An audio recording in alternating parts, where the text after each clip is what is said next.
You're listening to Mind Over Money, the podcast that helps Aussies have finances that work.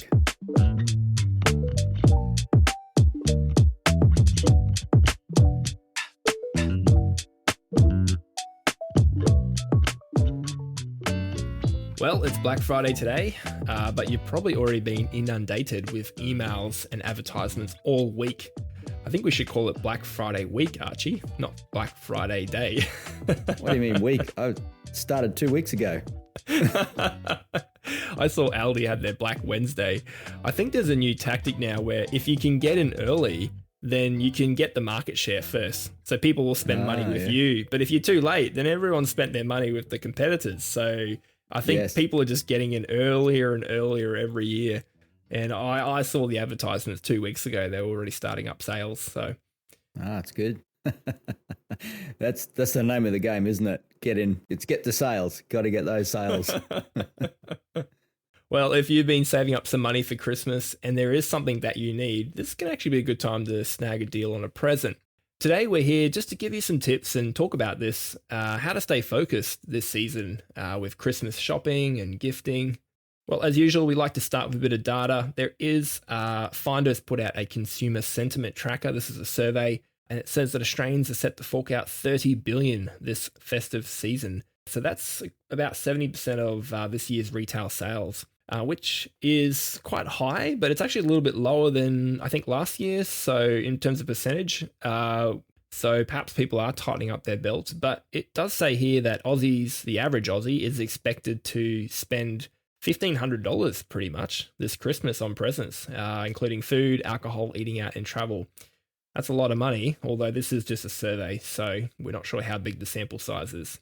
Well, also it depends on how big your family is. Man, if you had a family of 6, that's a big budget for Christmas. And that's only like prezzies, food, alcohol, eating out. Oh yeah, bit of travel. Yeah. Well, Christmas doesn't have to end with a credit card bill that sends you into panic mode come January. There are things we can do to rein back our spending and stick within the budget, as we like to say. Archie, where's a good place to start when we think about Christmas and our mindset around this time of year and some of the craziness that can take us away with shopping and spending? Oh, mate, yeah. Because it's about sales, so therefore credit is going to be easy. And as much as the government has tried to tighten up credit, it's still easy so that people can spend more money. Because let's face it, if you can get people emotional enough, they're going to spend. I think you were telling me you went to a shopping centre there just last night, was it? Last night you went to the shopping centre? Oh, yeah. It was a bad idea. Yeah, but you notice, how the shopping centre's all set up. It's geared up. It's about Christmas and getting people into that mode of spending money, along with the Black Friday. Again, getting people geared up to spend money. So what we want to think about is, how are we going to spend our money? Like what sort of mindset are we going to take into Christmas that will help us to have a great Christmas? So if we're mindful that, yes, we know we're going to get marketed to, we know that credit's going to be easy, so that means, credit cards and buy now, pay later and all that will be available to us. So it's basically how we're going to set our mind around what we're going to spend and how we're going to do Christmas. Because it has changed a lot. And, I noticed from when I was a kid, there's massive changes around Christmas. Whereas Christmas for us as kids was a relaxed time. Shops shut down, everything shut down, and people were at home. And as kids, you got little presents that you were able to play with, and, you look forward to Santa coming, and it was good. But it was very relaxed. Which is totally different to today. Today just seems very chaotic. And just so much going on. Not just the shopping, it's the social calendar. There's so many events that people pack in around Christmas. And so the roads are chock-a-blocks all Christmas. Everyone's out and about. Come Boxing Day, everyone's at Bunnings doing their home projects, and it's like, can we just relax, everyone? Can we just enjoy a barbecue and the sun and, having a nap on the couch. That'd be nice. Yeah. Yep. Yeah. Yeah. Well, that just shows how much our brain has been trained to do these things now. And so I was listening to a scientist this week. What do you call them? A neuroscientist? Neuroscientist. Yep. Yep. And what he was showing was that the brain starts off, it's got all these amazing connections going on inside. But as a baby, we still can't manage to coordinate everything and work everything together. So what the brain has to do is remove some of the parts of its connectedness to strengthen other parts. And so once we get hand-eye coordination going, the brain is being locked in to that hand-eye coordination. And so he showed that in the science of it all, that by 25, our brain is fairly locked in to how it operates. So that means how we see Christmas, how we spend money, how we operate is quite built into us. So if you think about starting something new, such as languages or some sort of job that you want to do with that, the earlier you start, the better. Or a Christmas tradition. Yeah. Yes.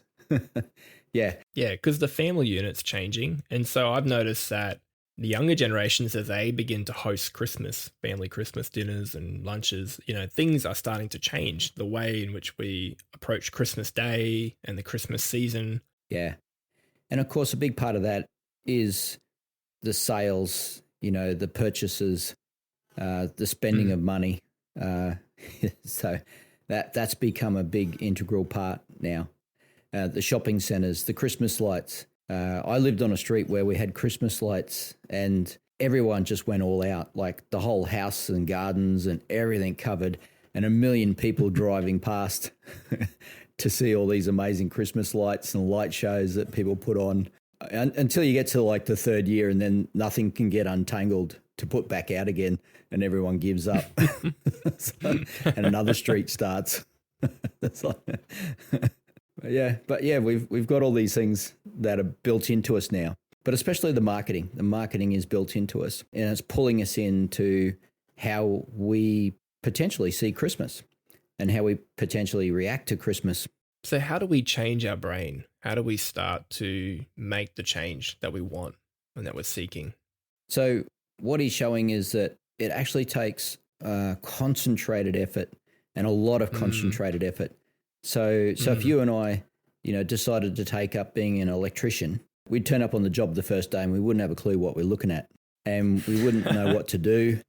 So watch out. So you'd have to go through this whole period of concentrated effort to become an electrician. And depending on how good you can get that concentrated effort will depend on how good an electrician you come out to be. So it's the same with our finances, and it's the same with Christmas. Is what are we going to concentrate on to make Christmas work? And what sort of things do we need to be aware of that will derail our Christmas for us? So we're concentrated on the sales, concentrated on the credit card, concentrated on the marketing. That's where our brain's going to go. And I would say it's already wired to go that way. Yeah, it is. So if anything, we've got to concentrate on something else to get our brain to begin to change. So it isn't going to be an effort. Yeah. Yeah. Yep. So tell us a bit about your Christmas, Lachlan. Like, what have you been concentrating on changing over time? Yeah, that's an interesting one. I think in recent years, we started doing Secret Santas in our family, which have actually been really fun. Because instead of buying 26 gifts, you have to buy one Secret Santa and then just a couple of smaller gifts. Each year we just give different gifts to different people in the family on top of that. And I really like that. I think that's what we used to do many years ago. I have noticed since getting married, we started to spend a little bit less on gifts every year, but I wouldn't say the quality of the gifts have gone down. We've just gotten more intentional about what gifts to make them more personal and better gifts. And also when we buy the gifts, to just putting in that bit of extra effort to get a good gift at a good price. And I remember 2 years ago, we had a really bad year where we were just underprepared and it was all last minute. and we just overspent. They were the last minute gifts, which you tend to, once all the sales wrap up about a week or two before Christmas, you realize that last week of Christmas, there's not really anything for sale. They're just charging full price for everything because they can. But I've also noticed like just appreciating family time more at Christmas as I get older and really connecting with family members and having those conversations. Because as you get older, you just don't have as much time with certain family members. So it's just a great opportunity around the barbecue to have great conversations, to enjoy the great weather, and just coming back to the simple things. I think for me, it's been our focus for Christmas, and less emphasis on just presents, but more around family time and relaxation. And as a business owner, putting down the tools. That's something I haven't done in previous years so well, but I'm getting better at that. Is actually, like you said, stopping and putting down the tools and just enjoying a bit of rest. Bit of feet up on the couch is okay at Christmas. Yep. Yeah. Yeah. Yeah. One of the good things that we can do at Christmas time is think about people that may be isolated. So, and if we think about people in our world, that the most isolated tend to be the older community. And so this is a great time when we can actually grab those older community people and involve them in, our Christmas stuff and see how much they light up and how they enjoy telling stories. And it's really nice. That's probably one of the things that we've concentrated on over time is developing that. So good. There was a couple of times that when our boys, were still at home, where, we rounded up all the lost children, the children that had no homes to go to. Like these are, young adult children. It's like, and we'd have them all over for Christmas and that was so much fun. It's like, awesome.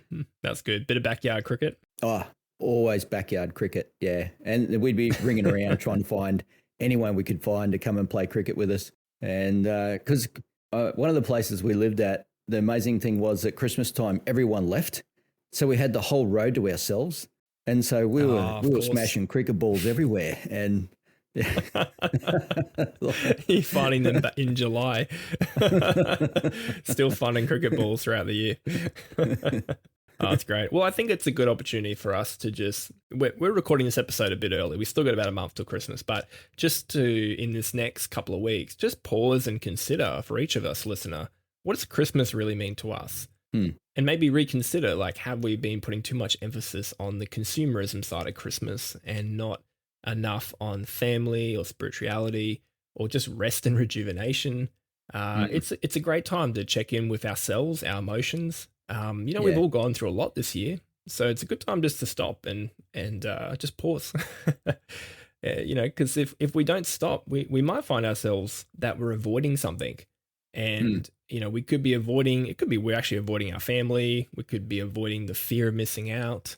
But when we take that moment to pause and actually reflect, we can actually pinpoint maybe what's been causing us stress and what's been causing us to react in a certain way at this time of year. And that could just potentially save a lot of undue pain and stress going forward. Yeah, that's that thing of, can we take this time to relax and enjoy what we have, like even reflect on what we have, because we have so much here in Australia. We do. Because we can be avoiding. That's a definite big reaction that happens at Christmas time. Avoiding people and avoiding family, avoiding conflict and stuff.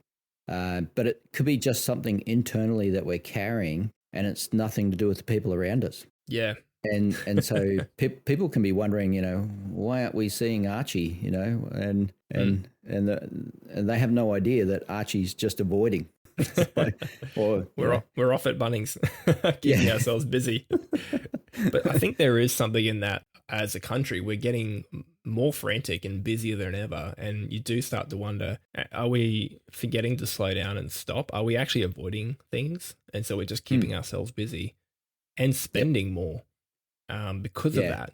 So we're really trying to encouraging is get to the root cause. Yeah. Hey, one of the things I just realised we didn't put on our list, Lachlan, is our Christmas movies. So of course, Die Hard all the way. Well, there's no argument there. Well, I agree with you, but Trish doesn't. She'll watch half of it with me, then she'll give up. Okay. But there are Christmas movies that we do enjoy, and yeah, especially you can enjoy with other people too. One of our favorites is Home Alone. Like, got to watch Home Alone. Classic. Classic. At Christmas time, it definitely gets you in the mood for feeling like Christmas, and recognizing that I've had problems with my family, or I've had problems with other people, but this is Christmas. Yeah. What's our next one, Lachlan? What else can we do around Christmas? Well, we were talking about avoiding before, and I just thought again about shopping centres. I do think avoiding the shopping centres, casually. I mean, if you have to go with a plan to buy something, for sure, go. But I was at Westfield last night, and I got to say, it was stressful. I think I went to bed at like 8:30 p.m., which was basically the moment I got home, because just all the noise and the kids and the walking, just had me gutted. I felt like I did the Kokoda. So it's just something about these environments. It just gets you overwhelmed and kind of frustrated, which probably just makes you spend more, right? Yeah, maybe that's a male thing, because I avoid shopping centres too. So maybe it's just us males. Maybe it's just us, yeah. But definitely, you definitely want to avoid the casualness though. So, because like we were saying before about going to Bunnings, well, that's where you and I'll probably go, is Bunnings. And if we go casually, we'll walk out with stuff, because it's a big toy store for adults. So true. Speaking of avoiding the credit card is another key. That'll do you roundabouts, and this could be a good time to chop it up. Yeah, so, true. Yeah. I'd love to know if you cut up your credit card. Please let us know. If that's your strategy to get through this Christmas and enjoy your Christmas, and you're going to cut up your credit card to do that, let us know, because we'd be very interested in that. And that'd be great. Yeah, we encourage you to. You might even get a gift in the mail. There's a link in the show notes so you can email us a photo of your cut up credit card. A bit of plastic surgery, as Dave Ramsey would say, our friend in the US. What I love about Waymaker this year is we've been seeing people set up these separate save accounts for Christmas and actually setting aside money all year, little by little. And that really just limits ourselves to cash, and it just helps us stop overspending, because the credit card just gets us doing roundabouts, and it stops us from saving and getting ahead. So if we're spending on the credit card this year, it actually means that come January the 1st, we can't start saving for next Christmas because we're still paying off the last Christmas. It's a catch-22. So it really does stop us getting ahead. And look, this can be a really good time to sign up for something like Crisco, where, for next year, not for this year, but for next year, because pretty sure that they sign you up now and before you've run out of money. But it just takes the pressure off. Christmas is taken care of. You'll get special little gifts. You'll get all sorts of food and stuff, depending on what sort of level you go for. I haven't looked if there's other ones out there, but that can be a great way of having a special Christmas. And and it might be that you might only do it this year because next Christmas everyone's going to meet at your place. So you do Crisco to make sure that you're in a good place for next Christmas. Yeah, I love that. And, just remember, this is the season to not go all out and cram in as much as possible. It's really a season to put your feet up and rest and reset for the new year and just go in feeling fresh. And so be prepared to put down the tools, just invite some friends over for a barbecue, maybe even be a little bit bored this Christmas. It's okay. Enjoy it. Every day doesn't have to be spectacular. Doesn't have to be Disneyland. Yeah. Invite some of the street people over, the people in your street, and just have a simple barbie and put your feet up and then relax and enjoy, because it's amazing who you meet. And again, we're just talking about having an enjoyable Christmas. And sometimes the best way to do that is don't be too prepared. Just be relaxed. Keep it simple. Yeah, that's it. Yeah, mate, I'm looking forward to Christmas now. Yeah. Gonna go out and order some Christmas pudding and put Home Alone 2 on. I think that just reminds me, the Lions Club, they sell their Christmas cakes. Oh, yeah. It's one of their sort of major fundraising events for the year. Yeah. They usually sell them in the shopping centres. That's the only problem. Well, keep an eye out, listeners, for the Lions Club Christmas puddings at the shopping centres. All right, well, that's all for today. Next week, we're wrapping up season 2. It's going to be a great episode, so don't miss it. We'll see you guys next Friday. Thanks, Archie. Very early Merry Christmas to you and happy Black Friday week/year. Thanks, Lachlan. You too, mate. Well, thanks as always listening to Mind Over Money, presented by Waymaker.